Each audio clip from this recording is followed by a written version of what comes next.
It's good to be back here with you again, and I hope you've been doing amazing. All right. Okay, so um, a couple of weeks ago, I talked about the new reform, okay, about immigration, education, how it's gonna affect the fees, and all this stuff. So if you haven't watched the video, I'll leave a link in the description box below so that you can watch the video and then catch up with us. All right. Okay, so basically, according to the new proposal, the fees are going to increase. So the average fees will be 8,000 euros. Okay, which means for you to move to Finland as an international student and study in a maybe bachelor program, you are supposed to pay on average 8,000 euros. And this is going to affect the scholarships and different benefits. Okay, so what has happened? Because remember, I mentioned that it's not like, oh, this is going to happen next week. Okay, so it's been weeks, and I just want to tell us what is going on in Finland at the moment. Is this in effect already? How is it going? Is this reform affecting international students already? And when is it going to be implemented? What has been going on? Can I still apply for a program in Finland? Is it advisable for me to apply for the joint application that's upcoming in September? So these are the questions I've been getting from you guys, and I want to clear this so that you will not be in a panic mode or you will not miss an opportunity. Okay, so what has happened since the news of the new proposal coming into effect? There've been it's like series of demonstrations, like people protesting, voicing out their concerns, um, pointing out some of the disadvantages that this new proposal will bring. And it's interesting because not just immigrants, there are some Finns that are not happy about this new government proposal. So people have been voicing out their concerns. Um, they've been protests, and there are still upcoming protests.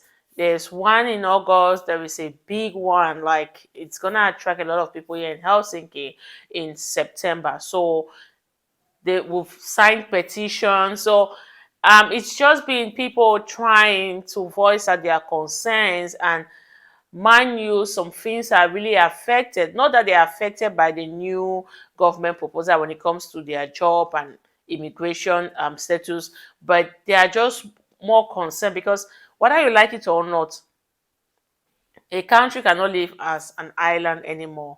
Okay, it's a two-way thing, and like I mentioned before, immigration, diversity, it's an asset. We get to learn from different cultures, different people, and that enrich us. So we are not just saying, oh, because we are immigrants, you have to. No, no, no, no, no, no. You just have to say, okay, you stay here, you stay here. No, we are bringing something to the table. Now, let's go back to students, because that's my major concern. What has been going on there? There's nothing, no update as to the fees. All right. I've been checking studying for and other universities websites. There is no increase in fees as per this upcoming application period in September. So there's no major change in that area. So if you are planning to apply and you're scared, please don't be scared. You can apply. There haven't been any increase of fees. I'm hoping that this will not go into effect. If it goes into effect, then we should be seeing it in January during the joint application. But as of now, there is nothing. There's no increase in fees. Um, Everything is going on well, but like I mentioned, people are voicing out their concerns. It's peaceful here at the moment, but so many people are not happy, and so many immigrants are on, like they're on the edge. Anxiety is setting in because you don't know what next. What if this goes into effect? So what should I do, especially for those that are not permanent residents? Okay, so, and I understand because it's not easy. um Now, you may be thinking, okay, what if I apply during the upcoming application in September and then it goes into effect? I think then you already know where you are. And that's why I spend time. And that's why I'm even talking about this now, because it's one thing for you to move as an international student, it's another thing for you to settle after graduation. So that's my focus. There've been this issue, this issue of Kenyans moving to Finland, the Kenyan students, as they came in through scholarship as claimed by the government and the University of Applied Science concerned. And we've had one student who died due to frustrations and depression, and we've also have students prostituting. They have gone back home. I've been following the story from Kenya, and parents are lamenting like, oh my God, it's really sad. Most of these parents, they saw everything. They don't have anything to fall back on, and their children are back home with them struggling. That's why I always encourage us to apply. You can sit behind your computer and apply, but at the same time, I don't blame these students, because if I'm in Cameroon and the government is giving out scholarships to students to come study in Finland, I will try my possible best to grab it, because of course I know it's authentic, it's genuine. Like, we are talking about relationship ties between Kenya and Finland. It's a big deal. So I really weep for my people. It's sad that your own leaders will treat you like the way they just. And it's not as if Finland is even innocent in the whole thing. To me, you know the process was not. No, no, no, no, no, no. The negotiation, they deal, it didn't really go well, because I don't see how students will be paying that huge amount of money to their government, and they didn't pay anything to Finland, and the process still continues. That's why when it comes to all these negotiations, it's good to pick someone from Africa to head some of these projects. And that's the problem we have in Finland. You can work in a school or in an organization and you have a project in Africa. They're sending a Finn to go represent, because we know the culture and some of the political issues that are going on in our countries. So it will be best for us to negotiate these deals, and also know better. All right. So I'm just bringing this story because I want us to be aware when it comes to all this. There are these education agencies that are just taking money and not doing what they are supposed to do. So please, I'll advise you to apply online, especially if you are not coming through any pathway. Don't go and give your money to anyone. Sit behind your computer and do it yourself. So, what are some of the things you should do at this moment? Because application period opens in September. What are some of the things you should do? You should be able to um, make sure that you have your documents ready and scan, and then download and put them somewhere, so that you're not running helter skelter when it's when it's time for you to just apply. Okay, so put your documents together, make sure you have your passport and it's ready. Everything is ready for you to just move when the application period opens. So that's the first thing you should do. The second thing you should do is look at the program that you want to apply. So for example, I'm interested in maybe nursing, or I'm interested in business administration. Also, take note, go back, look at the cutoff score. Yes, it's important. As we all know, when the result of the entrance, when there was the entrance exam results, when it came out, like, it was chaos. Those of you who have been like following me and you've been here with me, shout out to you. You know what happened. So you see, like, okay, I passed all the sections, so, oh, I'm eligible for the second round. And now when it comes to the cutoff score, Mark, you're like, oh, so I'm not qualified. But why? I have this I have that. Why am I not qualified? So it's good also to look at the cutoff score of last year. When you go to entrance UAS entrance exam website, you'll be able the international USS the international UAS exam website. You'll be able to see the previous results, and you look at the cutoff score, so that you'll be like, okay, since this has like a low cutoff score, I can apply to this, especially if you want to, if you're coming as a bachelor student. I always say, if you're coming as a bachelor student, you can study anything, and then after that, because you just want to travel and get the student experience, that's if you are still not sure, you know, about some things. But if you are sure, then obviously you are applying for a master's program, you already know your career journey and all the likes. Okay, so you can apply to a bachelor's program that you know is easy for you to get in.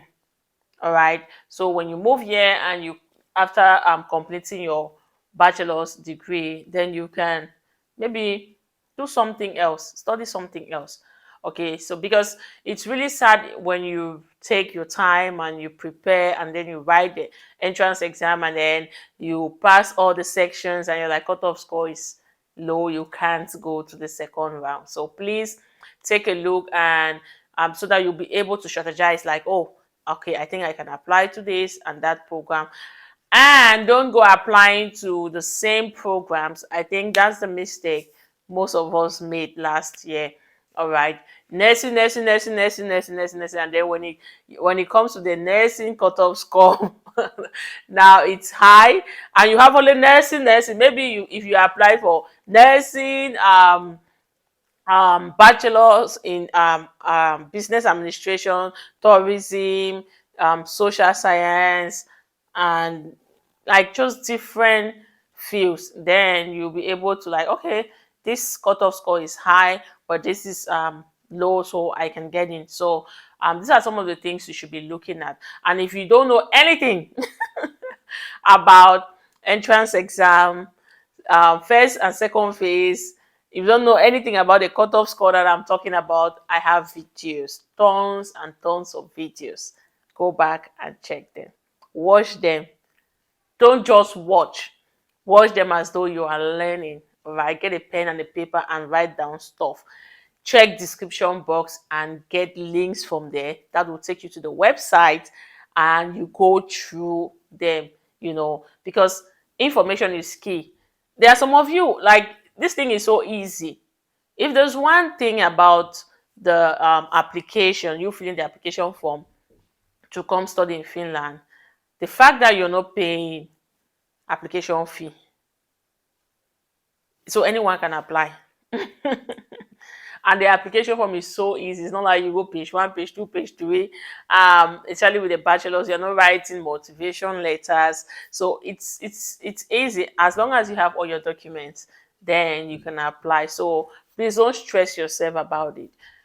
Just kindly go through study info, and also by now, if you've been really like you are dreaming of moving to Finland as an international student, you should have this ideal university that you really want to, maybe because they have affordable fees, or because of something else, so you can just spend more time on the website, get to know more about the universities. And universities these days, they have info sessions that you can join online and get to, you ask questions and know more about the university, so that when the application period opens, you know that, okay, this is my university, I am going here, you just apply. Okay, so back to the situation as per the proposal. Nothing has happened yet. We are still waiting, but the government, this new government, to me personally, it's not a good one. They've been ministers coming up with like the racist comments. Uh, there's just so much when it comes to racism. It's good to know like how things are. in the country that you're going. Like you cannot just get into a country without having like full knowledge about what's going on. So that's why I'm talking about these things. It's not to scare you. Okay, so you know where you're coming to, and you're prepared psychologically, mentally, and orderly. Since they want you to study the language when applying for a permanent residence, you can as well move in with the knowledge, with the your focus. Like, okay, as I'm coming to Finland, I will try.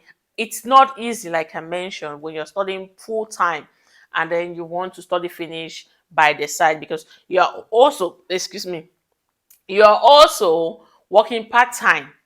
Okay, so it's not easy to study full time and then you're studying Finnish part time and then you're working part time. It's a lot. It's a lot. And when you're studying Finnish part time, you're paying. It's not for free. Okay, but you also have, like, you can go to the library. They offer some free Finnish courses there. Your university as well offer offers like free university course. So if you are like, okay, I need to make sure I study this Finnish and take it serious because I will need it when applying for my permanent residence, then I am very certain that by the time you're graduating, you should be able to have at least B1, B2, which will help you. Okay, so there's no situation we cannot navigate, even though the situation is not favorable, it's not the best, but it's challenging. But what can we do when you can't um stay home, you really want to travel and you really want to pursue your dream, then you just have to focus and work hard, and God will help us. Okay. All right. So if there's any question that you have concerning the new immigration policy or the upcoming joint application in September, anything that has to do with studying Finland, please leave your comment in the comment section. I will try. I say I will try. Yes, I want to apologize because I've not been um replying your emails. With emails is different because you have to see it, and then when you guys ask questions, someone will come and ask 10 questions, like where do I have the time to answer 10 questions for one person, and then I have about 30 emails to reply to. So please keep it short. And also, I always advise you to leave it in the comment section, because I've seen people connect on my channel. Yes, people ask questions and then someone comes like, oh, I know about this thing, I got admitted into this university and this was what happened. So that's why I always encourage you to leave it in the comment section, because there is not just for me. And shout out to all those who, like, if you've been taking out your time to reply, I see it, reply comments. God bless you. God bless you. God bless you for me. Okay, only my God who bless you, because I know at times I see like lengthy response, I'm like, wow. So it's not just me. I'm not like I have study in Finland policy in my hands. We are all learning, and I'm just giving you the little that I know. And I know there are people, especially students. That's why I say when you go through it yourself, you learn and you can help others as well. So you can leave your comments in the comment section, and not just me, others can also help out, with whatever questions or answers, whatever answers you're looking for. All right. Okay, so you know how we do it here. God bless you. I pray that you have an amazing week and that all will go well with you and your family in Jesus' name. Amen. Thank you so much for watching. Like this video, share, and God bless you. See you next week. Bye.